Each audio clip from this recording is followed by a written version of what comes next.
Good morning class. चलिए इस lecture में एक काम करते हैं। लास्ट लेक्चर में हमने देखा था ये V1 है सप्लाई वोल्टेज वाइंडिंग में ट्रांसफार्मर की जिस साइड की वाइंडिंग को लेफ़्ट या राइट जिस भी वाइंडिंग को हम सप्लाई देते हैं, इनपुट देते हैं, उस वाइंडिंग को क्या कहते हैं? Primary winding. और जिस भी साइड पर वाइंडिंग की हम लोड कनेक्ट करते हैं उस वाइंडिंग को क्या कहते हैं? Secondary winding. तो हमने यहाँ पर प्राइमरी साइड पर V1 वोल्टेज अप्लाई किए, AC वोल्टेज अप्लाई किए।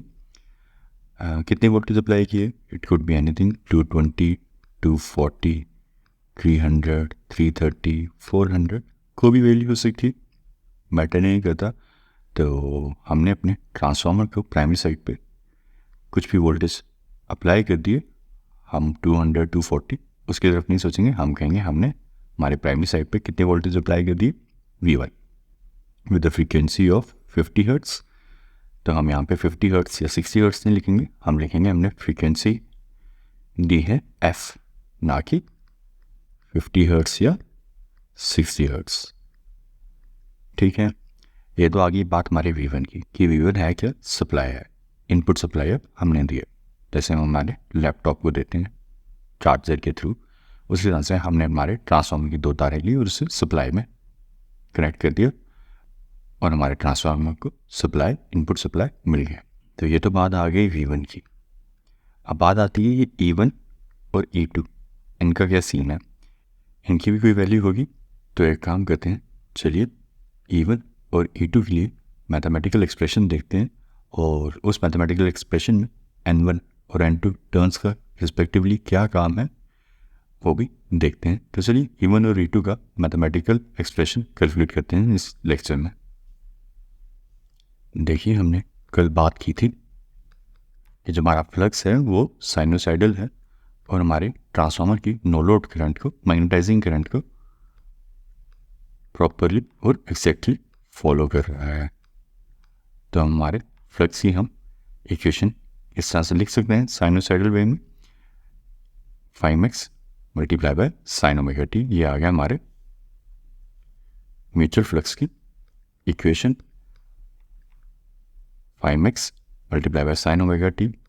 अब इस फ्लक्स की, इस ऑल्टरनेटिंग चेंजिंग फ्लक्स की वजह से E.M.F कितना प्रोड्यूस होगा वो हमें फैराडेज के सेकंड लॉ से इक्वेशन लेंगे। फैराडे ने अपने सेकंड लॉ में बताया था, क्वांटिफाई किया था कि चेंजिंग फ्लक्स की वजह से E.M.F कितना प्रोड्यूस होगा। तो ये इक्वेशन ले लेते हैं फैराडेज लॉ की, उसकी हेल्प से यहाँ पे E1 की वैल्यू कैलकुलेट करते हैं। तो चेंजिंग फ्लक्स की वजह से हमारा E.M.F कितना इंड्यूस होगा, उसका मैथमेटिकल एक्सप्रेशन देखिए। यहाँ पे फाई एम क्या है? Mutual flux. म्यूचुअल से कहने का मतलब फाई एम वो फ्लक्स है जो हमारे प्राइमरी साइड से होते हुए सेकेंडरी को लिंक कर रहे हैं, उस फ्लक्स को हम कहेंगे फाई एम म्यूचुअल फ्लक्स। जो भी फ्लक्स दोनों वाइंडिंग्स को लिंक कर रहा है, इसलिए म्यूचुअल फ्लक्स। जो भी फ्लक्स दोनों वाइंडिंग्स को लिंक कर रहा है, म्यूचुअल है दोनों वाइंडिंग्स के बीच में, उस फ्लक्स को कहेंगे म्यूचुअल फ्लक्स, फाई एम। तो ये फाई एम आ गया। तो E1 की यहाँ से वैल्यू देखिए क्या बन जाएगी, डिफ्रेंसिएशन कीजिए।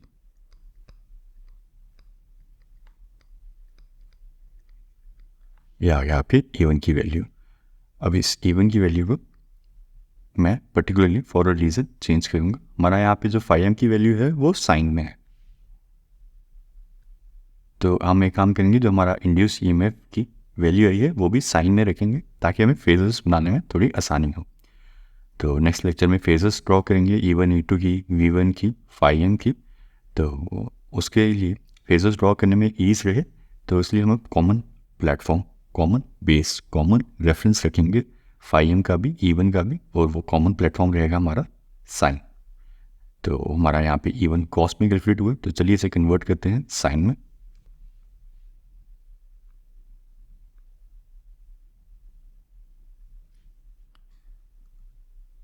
कैसे रहेगी कन्वर्जन?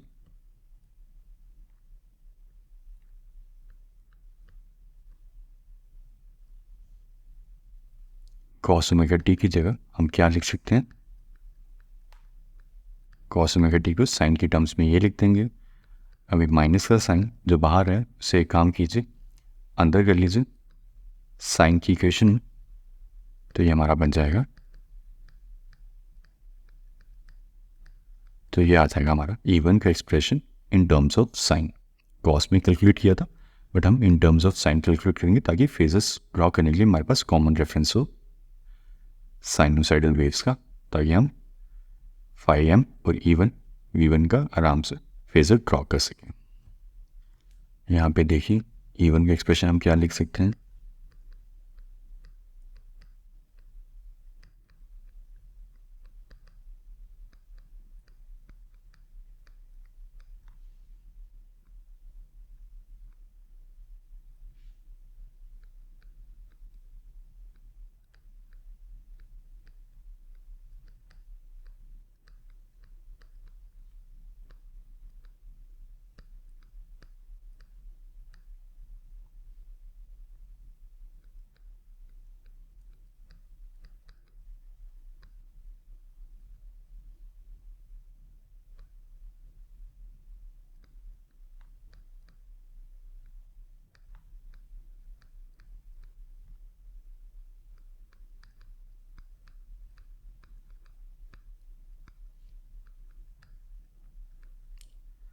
E1 की हमारी मैक्सिमम वैल्यू कब होगी, जब साइन ओमेगा टी -90 डिग्री की वैल्यू क्या होगी 1, तो आ जाएगा E1 मैक्स। तो ओमेगा या क्या का डिस्टेंस, डिस्टेंस को हम किलोमीटर में देख सकते हैं, मीटर्स में देख सकते हैं, सेंटीमीटर्स में देख सकते हैं, माइल्स में देख सकते हैं, वोट्स में देख सकते हैं। रहेगा तो डिस्टेंस डिस्टेंस ही, बट जो डिस्टेंस को देखने की यूनिट्स हैं वो चेंज हो सकते हैं। तो सिमिलरली जो हमारी फ्रीक्वेंसी रहती है उसे हम हर्ट्स में भी कैलकुलेट कर सकते हैं, यूनिट्स उसके हर्ट्स भी रह सकते हैं और रेडियन पर सेकंड भी रह सकते हैं। तो जब हम अपनी फ्रीक्वेंसी को हर्ट्स में डिनोट करते हैं तो इसे एफ के साथ लिखा जाता है, और जब हमारी फ्रीक्वेंसी को हम एंगुलर फ्रीक्वेंसी में यूनिट में उसे लिखते हैं तो हम हमारी फ्रीक्वेंसी को ओमेगा से डिनोट करते हैं।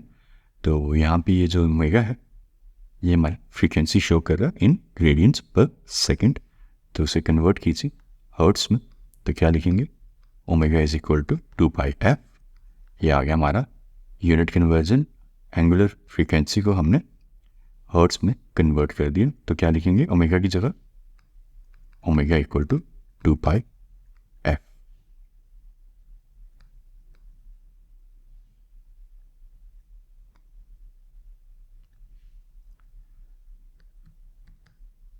RMS वैल्यू ऑफ हमारा इंड्यूस EMF E1 क्या रहेगा देखते हैं।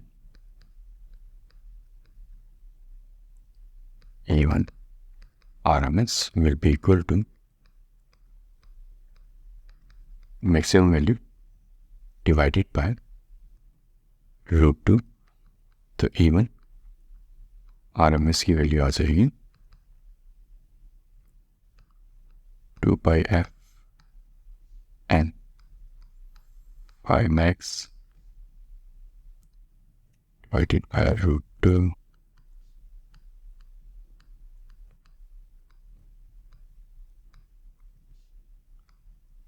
E1 की बात हो रही है तो टर्न्स हम क्या लेंगे, जो हमारी प्राइमरी साइड पे टर्न्स होंगे N1।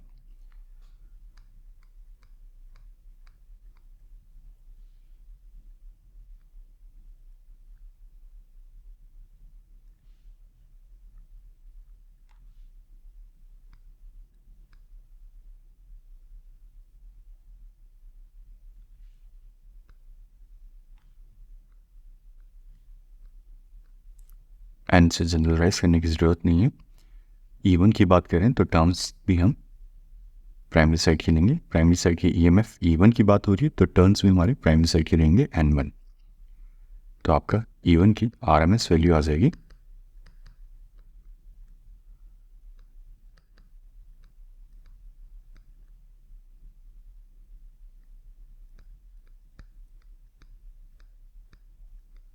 ये आ गया आपके E1 की RMS की वैल्यू, इंपॉर्टेंट एक्सप्रेशन है। तो सिमिलर एक्सप्रेशन आपका E2 का भी रहेगा, सेम डेरिवेशन रहेगी, एक्जैक्ट सेम। तो आपकी E2 की RMS वैल्यू आ जाएगी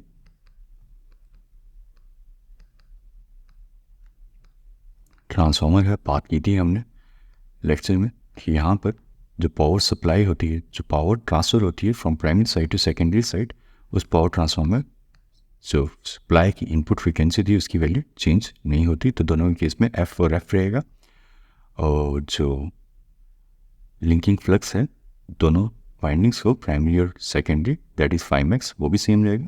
तो जो डिफरेंस है इंड्यूस EMF में E1 में और E2 में, that is only of the turns N2 and N1। तो दोनों एक्सप्रेशंस में जो डिफरेंस रहेगा वो उनकी टर्न्स की वजह से रहेगा।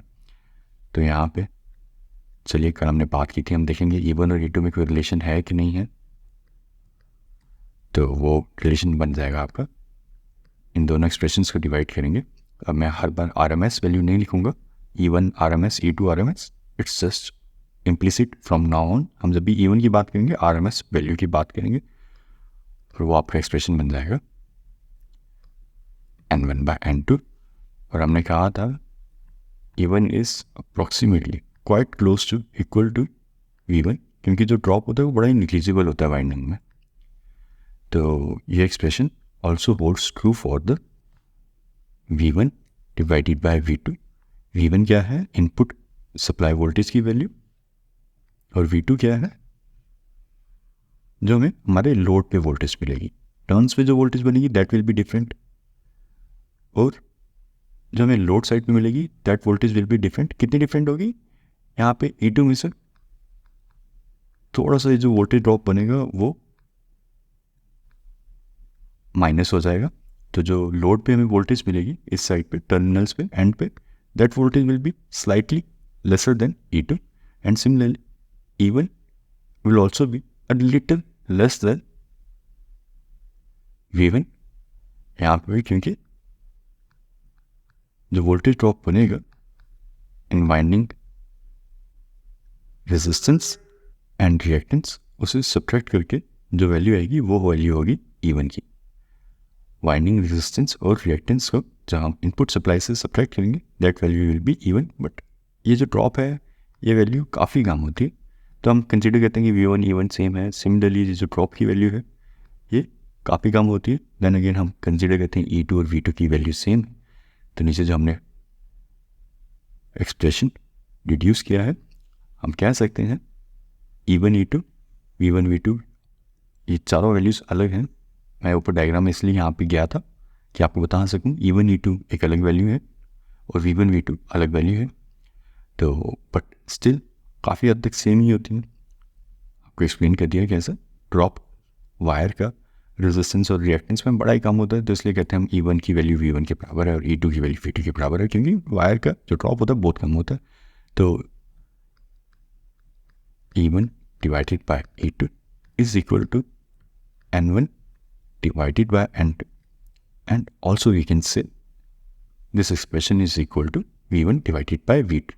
N1 by N2 is also equal to V1 divided by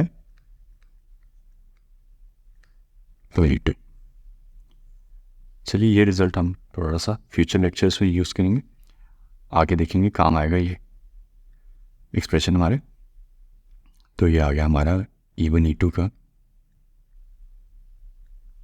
expression, individual expression. ये आ गया E1 E2 का रिलेशन, और यहाँ पे एक एक्सप्रेशन जो हमने कैलकुलेट किया है उसे ध्यान में रखिएगा, नोट डाउन करके रखिएगा। ये एक्सप्रेशन हम फेजर्स बनाते हुए यूज़ करेंगे, और